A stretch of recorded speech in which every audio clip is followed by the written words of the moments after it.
छत्रपती शिवाजी महाराज यांचा पुतळा कोसळलेला होता आणि त्यानंतर या पुतळ्याचे शिल्पकार आणि कॉन्ट्रॅक्टर यांचा शोध पोलीस घेत होते।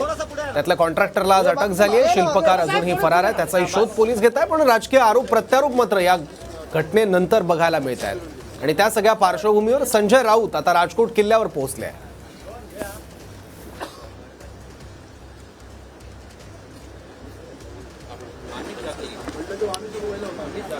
तर राजकोट किल्ल्यावर सध्या संजय राऊत पोहोचलेले आहेत, सोबत वैभव नाईक सुद्धा आहेत।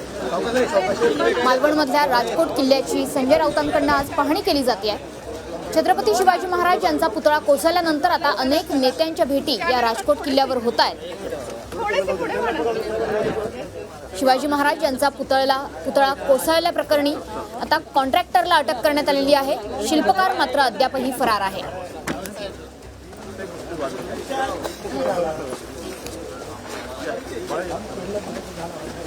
सुरुवातीला काही काळ माध्यमकर्मींना गेट बाहेर थांबवण्यात आलं होतं, मात्र आता माध्यमकर्मी हे सुद्धा संजय राऊत यांच्यासोबत राजकोट किल्ल्याच्या परिसरातच आहेत आणि सध्याची ही थेट लाईव्ह दृश्य संजय राऊत हे राजकोट किल्ल्यावर पाहणी करतायत।